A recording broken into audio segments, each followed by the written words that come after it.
John 20:31 says, but these are written so that you may believe that Jesus is the Christ, the Son of God, and that by believing you may have life in his name. Why is it important for us to have written accounts of things? Why is it important for us to have things documented, history documented? Why is it important? Say it again. To go back and look at it. Why is it important for us to, let's say, let's do football. If Tom Brady comes in here, right, versus a rookie quarterback, whose credentials or whose word are you going to listen to the most? Why? More experience. His actions, his accolades are documented.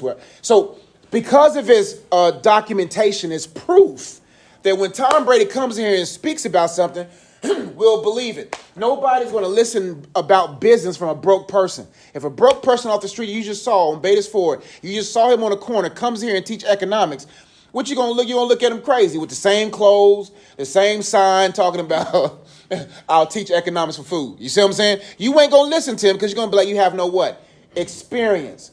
So we are not going to believe in someone if they don't have something. In order for me to believe in someone, we have to have something. So people are not going to believe anything from me if it's not from me or in me, right? So people may listen to me about business because they're going to be like, man, he has 14, 15 years of business. People are probably going to listen to me when it comes to the things of God because they're like, man, this man walks out the things of God. So you have to have evidence for people to actually be able to believe what you have to say. So John is saying here that these things were written so that you can believe. So what are you writing? Are you believable? Right now you're writing the transcript of your integrity, of your name. Like, what does your name mean to people? Like, what does Mr. Ezzy's name mean to you? That is important to me. I have to ask what my name means to you because I don't want my name to mean something that is not important of any value. But what is your name in this room? What is your name with your friends? What is the value of your name? Because all you have at the end of the day is your name. Your name will determine how far you go deep in a game because if your name ain't worth nothing, you won't trust. So, for instance, you pick 5 players on your basketball team. And then all of a sudden, you get mad if you pick last. You pick last because what? You said what? Your name. Like, bro, your game. Your game ain't good, so I'm not going to call your name, right? But if your game is good, LeBron walks in here and it's your pick. Are you going to pick me or LeBron? No matter how much you love me. Miss Ezra, I see your fade away. I see it works, but that's LeBron James. You're going to pick LeBron over me because of his game, right? The same is about you. And you guys got to start thinking about that because I told my economics class yesterday about the power of a name. Like who do you think is the most valuable person? Hey, Sweat, what's going on, Lenny? You good, fam? Who's the most important person in a company?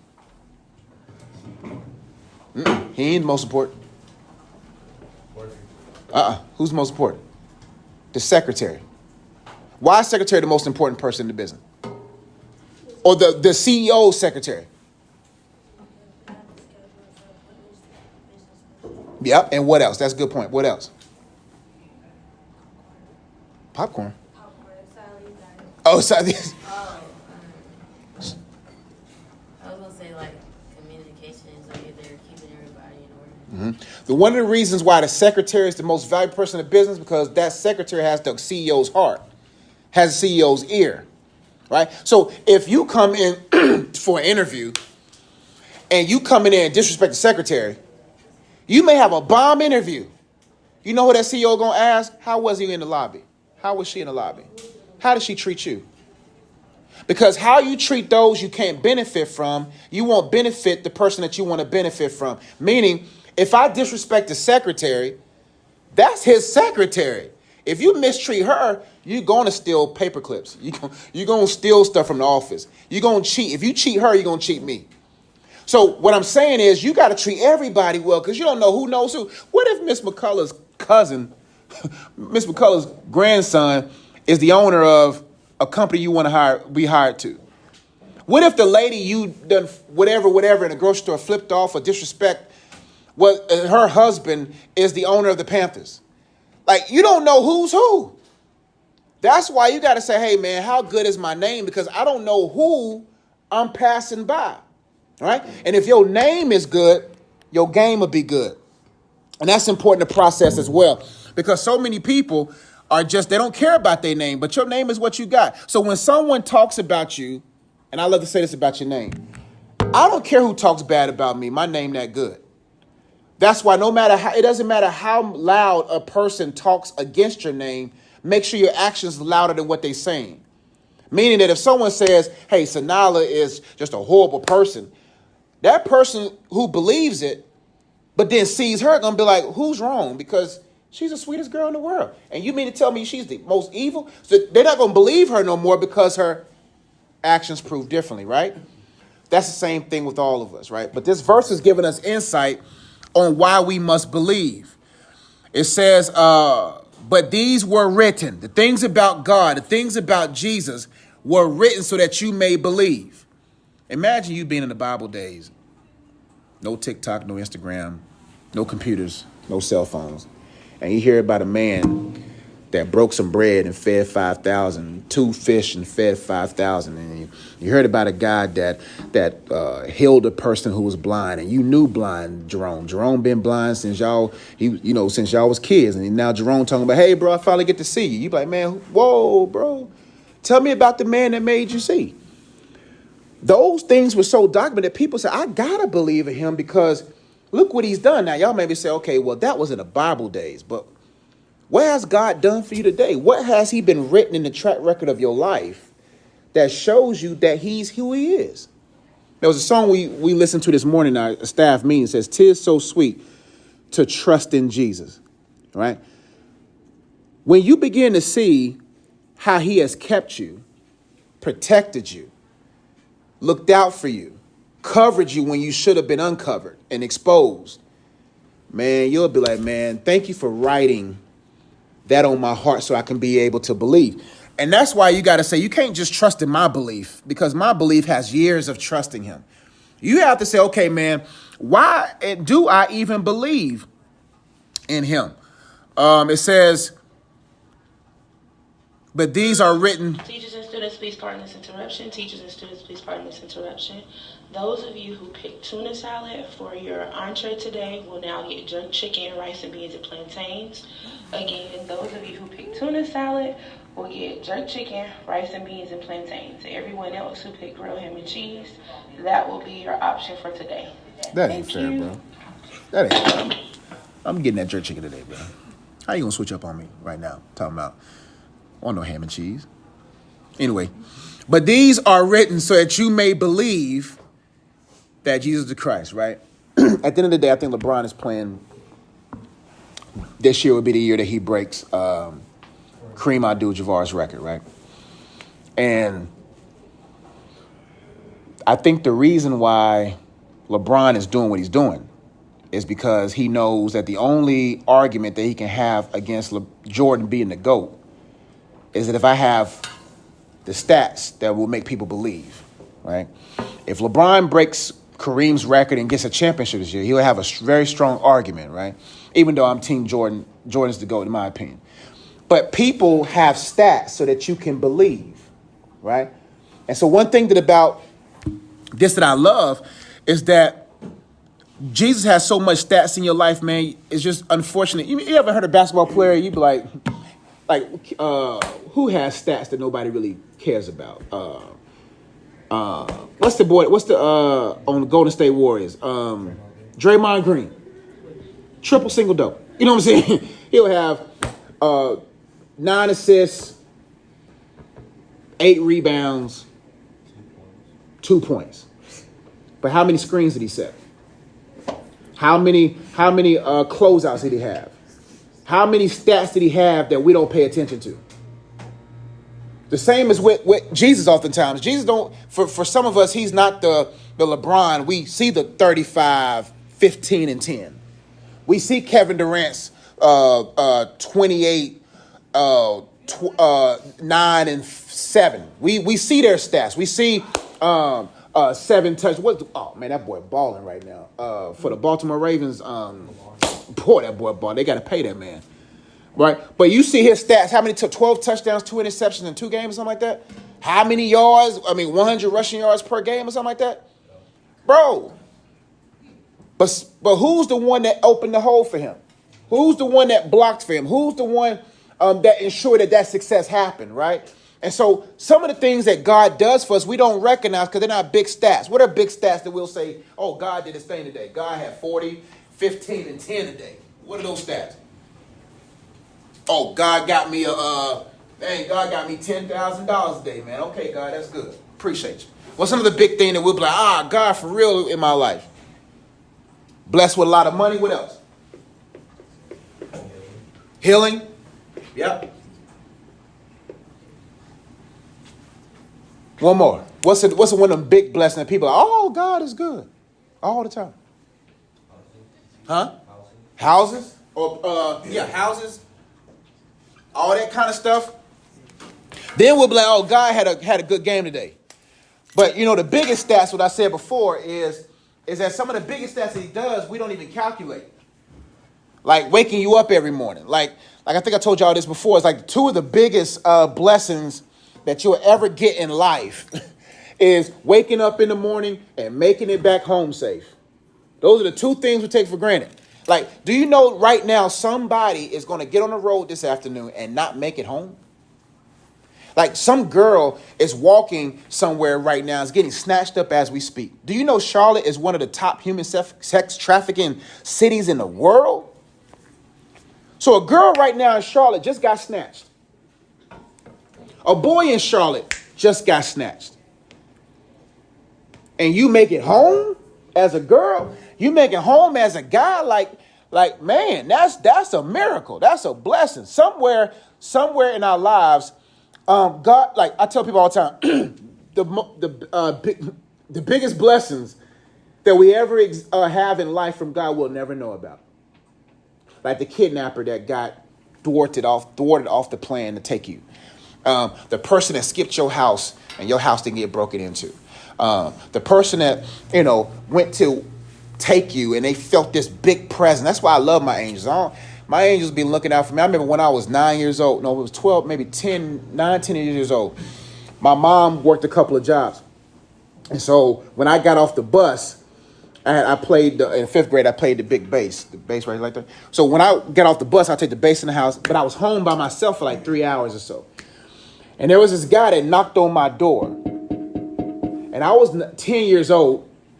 And I was sitting in the couch.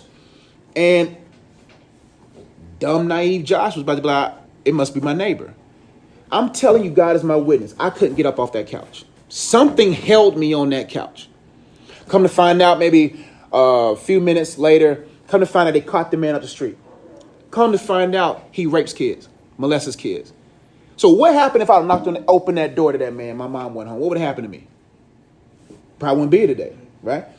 So what I'm saying is that, man, God, even in my naivety, or whatever the word is, kept me from getting up off that couch. So what I'm saying is that what are those things he's done for you that you don't even know he's done for you that's good for you? His track record. I'm going to finish this verse up and I give y'all some time to reflect or just get your other work done. It says, but these were written or are written so that you may believe that Jesus is the Christ. Why is that important? Christ means the sent one or the anointed one. He was the anointed one to be able to pay the price that we couldn't afford. And in that price being paid, now we know who he is, right? And it says, believe that Jesus is the Christ, the Son of God, and that by believing you may have life in his name. Life in his name is powerful. Y'all may not understand this until y'all get a little older. I plead the blood over my family all the time. I end all of my prayers, but I end a lot of these prayers in Jesus' name. If I go to the White House, right, and I'll be like, Joe Biden, let me in here. Joe Biden comes down and says, I don't know you. It don't matter if I told the security guard, hey, Joe said I can come in. If Joe Biden doesn't say he can come into the White House, am I going into the White House? I have power in his name if I have credibility and connection to his name. So it don't even matter if the security guard be like, man, Joe don't know you. Man, nah, fam. Joe just texted me and said I should come to the White House. And then Joe Biden comes and said, hey, yo, Josh, come in. Power in his name got me access. There's power in his name. Do you know how many security checkpoints we can pass? Demonic checkpoints that we can pass because of his name? That they can't touch my property. They can't touch my door. They can't touch my wife. They can't touch nothing of mine because it's covered in Jesus' name. When I pray over my food in Jesus' name, it don't matter what's in that food. It can't mess with me. There's power in that name. Right? So if you come to my house and my wife is there and it was like, I know Mr. Ed, she's going to be like, Mr. Josh, she ain't going to call Mr. Ed. She's going to be like, do you know this person? Yeah, tell him, come on in. There's power in name. Name gets you access. And in this natural world, y'all may not understand the spiritual implications of it all. Do you know, like I always say, there's demons all in this school, bro. I can feel them. I can feel how many's in. I can't tell you a certain amount, but I can feel demonic presence. I can tell by the temperature of a room what's the governing spirit of the room. I can tell you right now what's the agenda of demonic spirits in this school to cause division, to cause all these different kind of things. Spirits are everywhere. That's why every day I got to operate in his name. So that when I operate in his name, then demonic spirits that may try to war against me, they can't gain no access. And we'll talk more about spiritual warfare throughout this year because it's real business. You don't just think what you think because you're thinking it. Demonic spirit whispered that into your ear to make you think that. How many people in this room, don't raise your hand, have already, to some degree, at some part in your life in the last 3 years, entertained the thought of suicide? I've been in the situation where I thought about killing myself twice. I know that feeling, that pressuring. Nobody cares about you. Nobody loves you. Your mom's too busy. Your dad's too busy. Just end it all, Josh. I've been there. When I was cleaning one dentist's office with my mom, and I don't know if this was back when I was a kid. So they had these little knife thing that opens up envelopes. And so, yeah, the little thing. Well, anyway, it was sitting on the desk. And I had a thought come across my mind, just go ahead and stab yourself. Then there was one time when I was 23 years old, I was driving my mom's car on 485, and I was just going through so much depression. I was like, man, it ain't even worth living. And I was in my mom's car, and right going on toward 45, going towards Ray Road, I heard this voice say, just flip your car, just turn your wheel, go 90 miles an hour, just flip the wheel like this, just end it all. And then I got off that exit. I went to the gas station, parked in the gas station. I started crying because the love of God came in the room and said, Josh, there's a reason for you to live. And if I would have killed myself at 16 or killed myself at 23, would I be impacting you right now? So I know what it's like to hear, man, you shouldn't even live. Do you know that the pain you're going through right now is going to give you the strength to win later? If I wasn't abandoned, if I wasn't rejected by people or rejected by her, listen, the guy that rejects you right now is only setting you up to be selected by the person God has for you. There's protection in rejection. So even if your dad is rejecting you right now, or your mom's rejecting you, there's a purpose in that rejection. I love my dad to life right now. Me and my dad are great today. But if my dad was in my life when I was a kid, I wouldn't be a preacher right now.